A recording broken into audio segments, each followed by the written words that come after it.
Well, these things just keep getting crazier and crazier, don't they? How's it going, everybody? I'm Jason of Jason's Realm here, and today I'm here bringing you guys my NFL Week 16 power rankings, so let's go ahead and dive right into these. Before we do, I want to ask you guys a question. Who is atop your power rankings, and who is at the very bottom? Let me know in the comments down below, as I want to hear what you guys have to say. Alright, starting off at number 10, we have the 8-6 Houston Texans. This team is looking good. They're finding ways to win, even without CJ Stroud when he's been out with that concussion issue. So the Texans are finding ways to win. It wasn't pretty against Tennessee, and I will say that. The Tennessee game was ugly as ugly can be, but they got the win that they needed, and they are really poising themselves to make a big push, and they very well have a window to win that AFC South. At number 9, we have the 10-4 Miami Dolphins staying put where they were because this team, yeah, they got a big win. They shut out the Jets, but it was the Jets. Let's be real here. Trevor Siemian and Zach Wilson aren't NFL MVPs. In their current situation, they're not, and that's just a plain fact. In this Dolphins team, yeah, they won big, but it was, once again, against the Jets. And they're struggling with losses. You have Tyreek Hill who's in and out of the games now. And really, this team is not looking as potent as they once were, maybe even 3-4 weeks ago.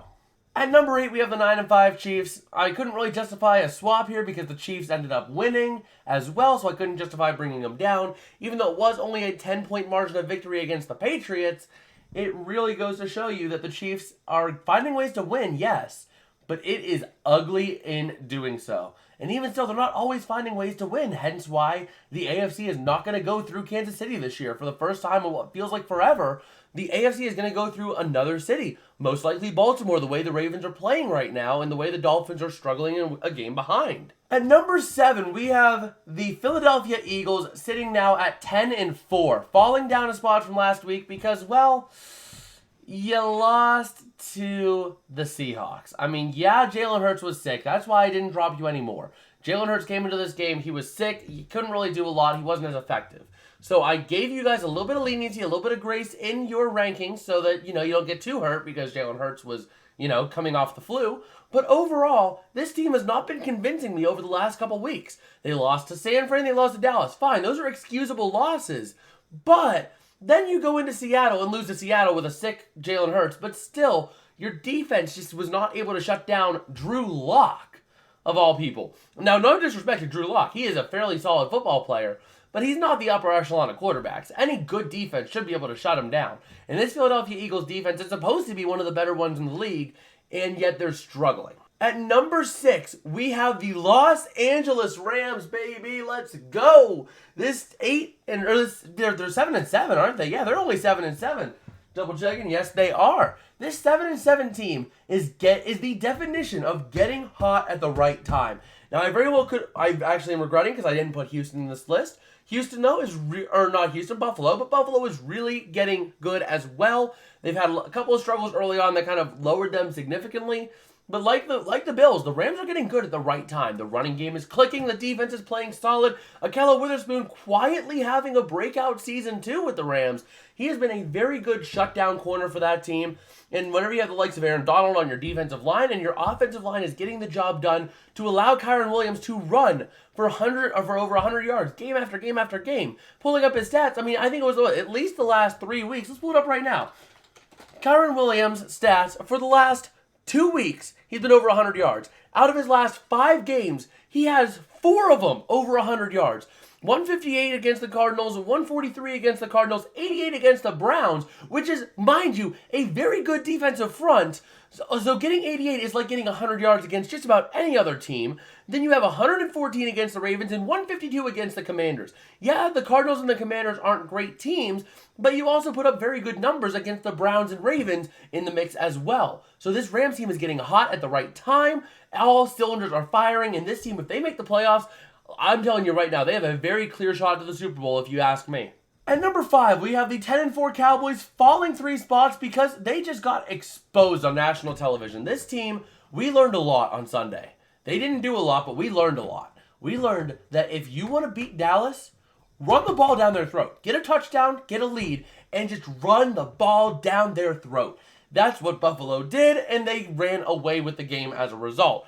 So Dallas is struggling. They are falling and just not really looking great. This team having its struggles early. Now, maybe this is a good thing for Dallas. Maybe they go through this struggle, and then when the playoffs hit, they fix it. They figure it out, they fix it, and they start winning big again. But until they can start fixing it, they're going to be falling down this list because they're just not looking good. At number 4, we have the 9-5 Cleveland Browns, staying put from last week because this team, they got a big win. Yes, it was a huge win for the playoff scenarios, but it was a 3-point win against the Bears. Now, no disrespect to the Bears. They have been looking really good over the last couple weeks. Matt Eberflus is doing a great job of trying to save his job for next season. But right now, that was just a little bit of a confusing game for this team because they struggled at times, and it didn't really look pretty for this Jets team. I mean, for this, not Jets team, this Browns team. Joe Flacco, 2 touchdowns to 3 interceptions is a little concerning. I get the Bears' defense is pretty solid, but still, 3 interceptions in a game for any quarterback is bad. So there are some concerns, but they did get a win in a critical win for the playoff picture. At number 3, we have the 10-4 Detroit Lions, up 2 spots because they are back. They showed that they were able to control the ball, and they ended up getting a big win as a result. I want to love this Detroit team. I really do. I want to take this team and make them the best team in the league. But there is a huge Achilles heel for them, and that is the turnovers. If they don't turn the ball over, they win big, and they really win big. But when the turnovers start creeping in, then the team struggles and they start losing games. Hence the 2 Bears games, hence the Packers game, and all that fun jazz. They really haven't been looking great when they start turning the ball over. So there are some really genuine concerns there. At number 2, we have a team moving up 1 spot, the 11-3 Baltimore Ravens. This team doing a really good job down the stretch here. Yes, they're losing pieces here and there. They lost Mark Andrews. They just lost Keaton Mitchell for the season. But overall, this team has that next man up mentality. And any true champion has that next man up mentality. You can't just say, our whole season hinges on this player. Because you know, the minute you do that, that player's going to go down, and you're not going to have a backup option at all. So you have to have that next man up mentality, and that is exactly what this Ravens team is doing, and that is a championship mindset to have. At number 1, we have the 11-3 San Francisco 49ers. I'm sure all you guys saw this coming. The Niners clearly the best team in the league right now on paper, and they are executing it on the field as well, getting another big win, this one against the Cardinals, to eliminate them from the playoff picture. Now, San Francisco really looking good, and especially in the race for that number 1 seed, they all but have that number 1 seed locked up after that Philadelphia loss. They just got to get a couple more wins, and they secure it no matter what happens.